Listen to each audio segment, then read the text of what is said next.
Assalamualaikum warahmatullahi wabarakatuh. Perkenalkan, saya Dina Gita dengan NIM 2416050012. Baik, di sini saya akan menjelaskan tentang transaksi akuntansi. Yang dimana yang pertama itu ada akad jual beli, akad kerjasama, akad sewa, akad tabarruk, dan pembayaran DPS, yaitu Dewan Pengawas Syariah. Yang pertama yaitu akad jual beli atau murabahah, yaitu akad jual beli yang dimana penjual menyebutkan harga pokok barang dan keuntungan atau margin yang disepakati kepada pembeli. Pembiayaan dapat dilakukan secara tunai atau cicilan. Kemudian PSAK-nya yaitu 402, dan contohnya Bank Syariah membeli mobil seharga 200 juta, kemudian menjualnya kepada nasabah dengan harga 220 juta yang dicicil selama 5 tahun.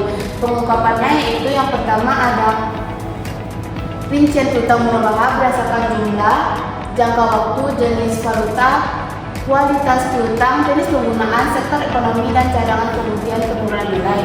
Kemudian jumlah piutang murabahah yang diberikan kepada pihak yang berrelasi. Kemudian kebijakan dan metode akuntansi untuk pengakuan pendapatan, cadangan kerugian, penurunan nilai, penghapusan, dan penanganan piutang murabahah yang bermasalah. Kemudian biasanya piutang murabahah yang dibiayai sendiri oleh bank maupun bersama pihak lain serta besar bagian pembiayaan bank.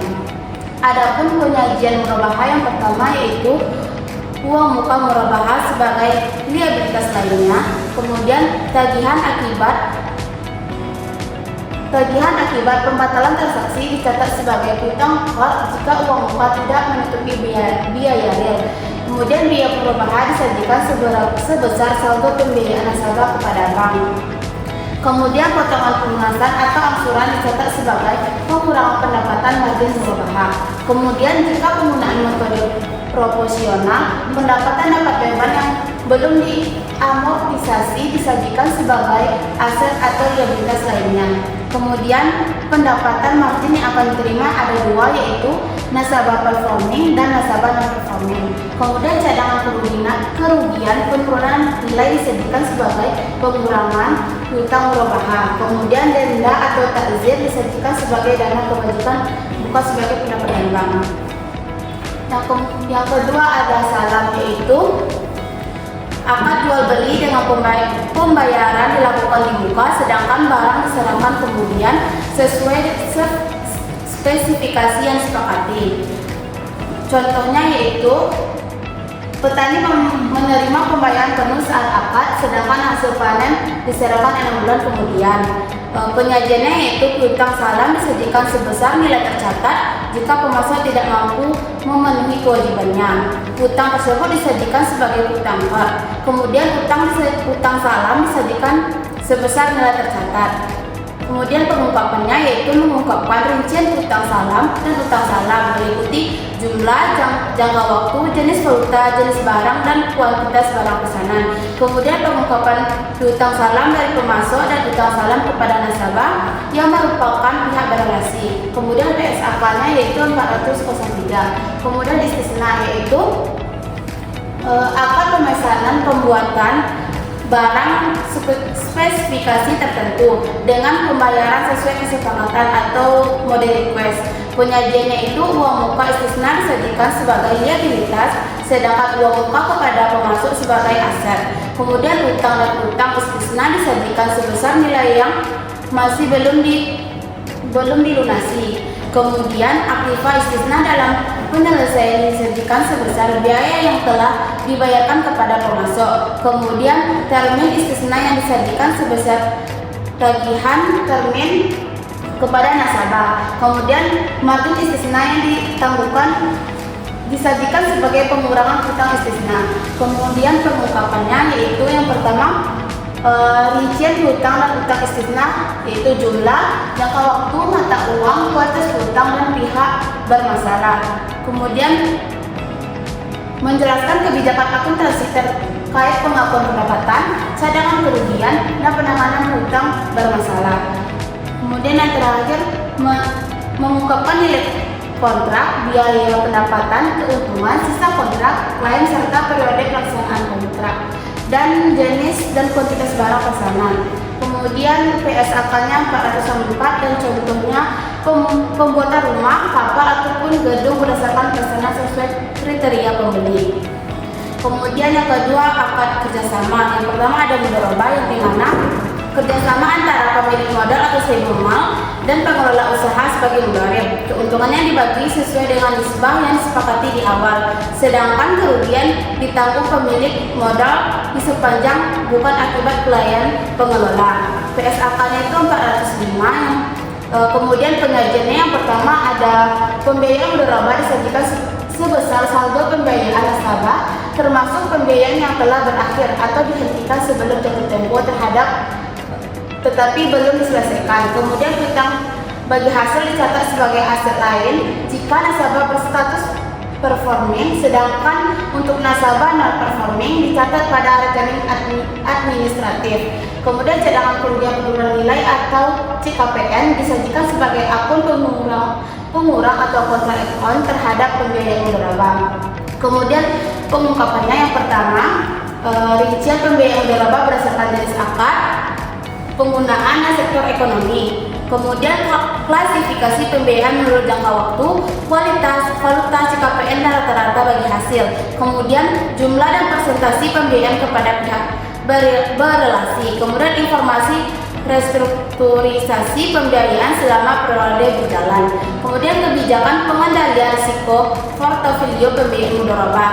Kemudian jumlah pembiayaan bermasalah dan CKPN per sektor ekonomi. Kebijakan dan metode penanganan pembiayaan bermasalah. Kemudian ikhtisar pembiayaan yang dihapuskan buku meliputi saldo awal, penghapusan, penerimaan kembali dan penghapusan dan saldo akhir. Kemudian yaitu akad musyarakah yang dimana kerjasama kedua belah pihak atau lebih yang sama-sama memberikan modal atau menanamkan modal dan berbagai keuntungan maupun risiko sesuai dengan kesepakatan. Kemudian PSAK-nya itu 406, penyajiannya yaitu modal musyarakah disajikan sebagai investasi dan keuntungan dibagi sesuai akad.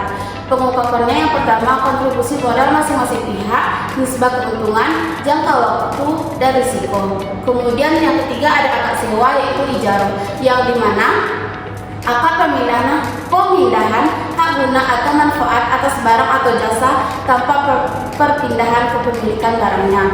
PSAK-nya itu 407 dan contohnya itu bank syariah membeli alat berat lalu menyewakannya kepada nasabah. Adapun penyajiannya yang pertama itu ada ijarah atas aset berwujud yaitu aset sewa dicatat sebagai aset ijarah, hutang sewa sebesar tagihan yang belum dibayar, penyusutan dan cadangan kerugian sebagai pengurang aset atau hutang, serta beban penyusutan pengurangi pendapatan ijarah. Kemudian ijarah atas jasa yaitu biaya perolehan jasa dicatat sebagai aset ijarah, hutang sewa dicatat sebagai tagihan yang belum dibayar, kemudian amortisasi sebagai pengurangan aset dan beban amortisasi pengurangan pendapatan ijarah. Kemudian pengungkapannya yaitu mengungkapkan sumber dana pembiayaan ijarah, mengungkapkan jumlah piutang ijarah yang akan jatuh tempo, kemudian menjelaskan objek sewa perolehan jasa termasuk jenis aset, penyusutan amortisasi serta cadangan kerugian bila ada. Kemudian mengungkapkan kebijakan akuntansi, komitmen kontrak atau untuk aset berwujud dan transaksi dengan pihak berrelasi. Kemudian yang keempat ada akad tabarruk yaitu akad tolong menolong. Yang pertama itu ada hutang yaitu PSAK nomor 409 yang dimana akad ini adalah akad titipan barang atau dana yang untuk dijaga keamanannya. Penyajian itu dana wadiah disajikan sebagai liabilitas. Kemudian pengungkapannya itu ada jenis dana, bonus apabila diberikan, kemudian kebijakan penggunaan dana. Yang selanjutnya ada wakalah yang dimana pelimpahan kuasa dari satu pihak kepada pihak yang lain. Penyajiannya itu imbal jasa atau ujrah diakui sebagai pendapatan. Kemudian pengungkapannya yaitu nilai jasa, hak dan kewajiban para pihak. Kemudian ada fardhu hasan yaitu PSAK 410 dan dimana pinjaman kebajikan tanpa imbalan yang wajib dikembalikan pokoknya. Penyajiannya itu disajikan sebagai dana kebajikan, pengungkapannya itu sumber dana, penyaluran dana, saldo dana dan saldo dana kebajikan. Kemudian ada zakat, infak, dan sedekah, yang dimana zakat, infak, dan sedekah ini adalah dana sosial yang dikelola sesuai dengan syariat Islam. Kemudian penyajiannya itu dana zakat, dana infak sedekah, dan dana amil zakat. Kemudian pengungkapannya itu ada sumber dana, penyaluran dana, saldo dana, dan kebijakan penyaluran. Kemudian ada takaful, yang dimana PSAK-nya itu 408, yang dimana asuransi syariah yang menggunakan prinsip saling tolong menolong. Penyajiannya itu ada dana tabarruk, dana peserta, dan dana perusahaan. Pengungkapannya itu kontribusi peserta, klaim, surplus, dan investasi dana. Kemudian wakaf, yang dimana PSAK-nya 412, yaitu penyerahan harta untuk dimanfaatkan secara berkelanjutan bagi kepentingan ibadah atau kesejahteraan umum. Penyajiannya itu ada aset wakaf, liabilitas, dana wakaf. Kemudian pengungkapannya itu jenis aset wakaf, nilai aset, pengelolaan aset, dan hasil pemanfaatan wakaf. Peran Dewan Pengawas Syariah yang pertama itu ada mengawasi kepatuhan syariah seluruh kegiatan dari produk lembaga keuangan agar sesuai dengan prinsip syariah. Yang kedua yaitu memberikan nasihat dan saran kepada direksi atau manajemen mengenai penerapan prinsip syariah. Yang ketiga yaitu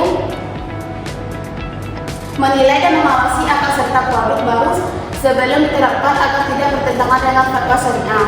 Yang keempat, memastikan pelaksanaan fatwa yang dikeluarkan Dewan Syariah Nasional atau Majelis Ulama Indonesia. Kemudian melakukan review atau audit syariah secara berkala terhadap operasional lembaga. Dan yang terakhir ada memberikan opini atau laporan kepatuhan syariah sebagai bagian dari laporan tahunan lembaga. Kemudian kesimpulannya adalah berdasarkan materi yang saya sampaikan tadi, akuntansi pada lembaga keuangan syariah ini bertujuan untuk mencatat, menyajikan, dan mengungkapkan setiap transaksi sesuai dengan prinsip syariah dan standar PSAK yang berlaku. Setiap akad seperti mudharabah, salam, istisna, mudharabah, musyarakah, ijarah, dan lain-lainnya itu memiliki ketentuan pencatatan atau penyajian dan pengungkapannya yang berbeda sesuai dengan karakteristiknya. Selain itu, Dewan Pengawas Syariah juga berperan penting dalam memastikan seluruh kegiatan produk lembaga keuangan tetap sesuai dengan prinsip syariah melalui pengawasan, pemberi nasihat, serta audit syariah secara berkala. Cukup sekian yang dapat saya sampaikan. Terima kasih. Assalamualaikum warahmatullahi wabarakatuh.